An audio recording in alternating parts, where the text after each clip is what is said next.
Welcome to CLAS Connections, a mini-cast that spends a heartfelt 5 minutes with people from UConn's College of Liberal Arts and Sciences. In each case, their special connection has had a profound and lasting impact on their lives.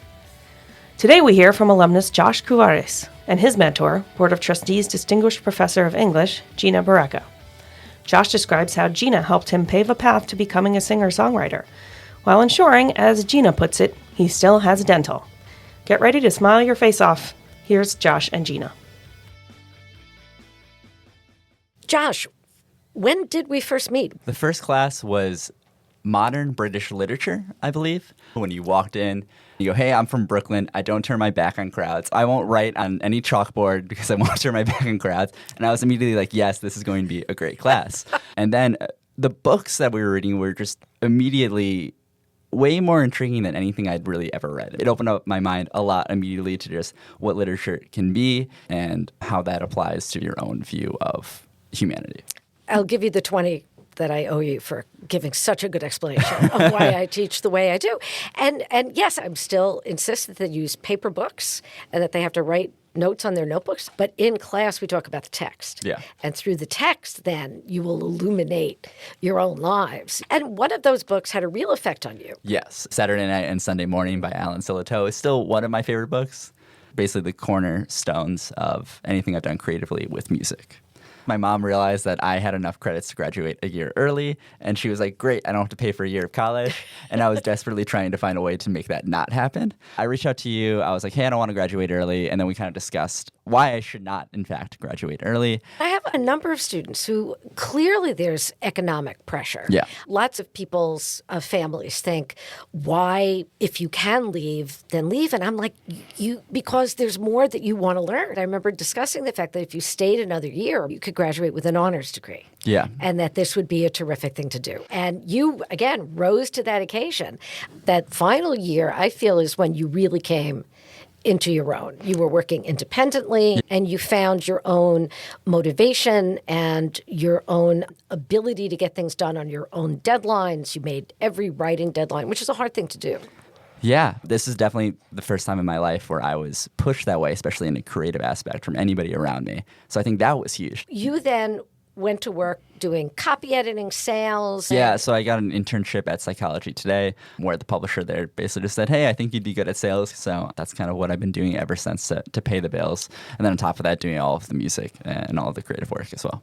That's great. And you understood, too. I mean, both of us come out of, working class backgrounds. So we always knew that we were going to need to take care of ourselves. Yeah. You always knew you were going to need a day job. And that part of being a creative person, as I tell every student, it's like follow your dreams, but make sure you have dental. Mm-hmm. Which I do have. Yeah. So, I mean, so it's worked out. I just got my teeth cleaned for the first time in a long time. About a month ago. Congratulations. No cavities. Well done. Yeah. That's a sign of good eating, good habits, and real adult life.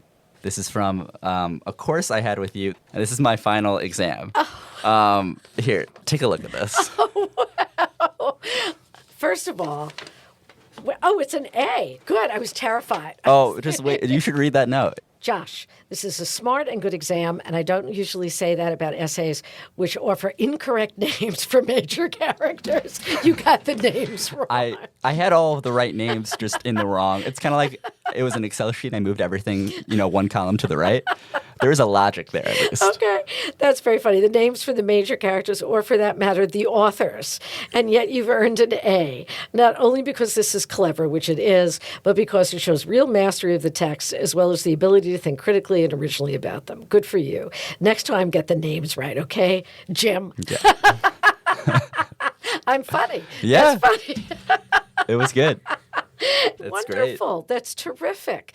Something you used to say a lot in class, like find the thing that makes you forget to eat. That is right. And as you know, eating, well, for both of us, eating is a very big thing. When my husband had a cardiac arrest 2 years ago, Josh brought over lasagna. And I still remember what you said in the email, which again, the turn of phrase always means so much to me. You said, I'm bringing over lasagna with 4 pork products in it, I don't think it counts as heart healthy, but it will comfort you. Yeah. That was such a great way to put it. And it was very nice to have a young person come back and say, here's a 45-pound lasagna. It was heavy. It was. I'm sure it lasted you a long time. It did, although not as long as you might think. That's good. It was that kind of act of generosity. And you didn't just think about it. You did it. Yeah. You showed up on my back porch with the lasagna and said, here. And that is making something happen, not just thinking about something happen. And that's creativity. That's probably the best thing I've learned from UConn and from you is that practice of being able to approach life with that sort of rigor. And it's probably one of the reasons why I'm still able to grow creatively and intellectually long after college.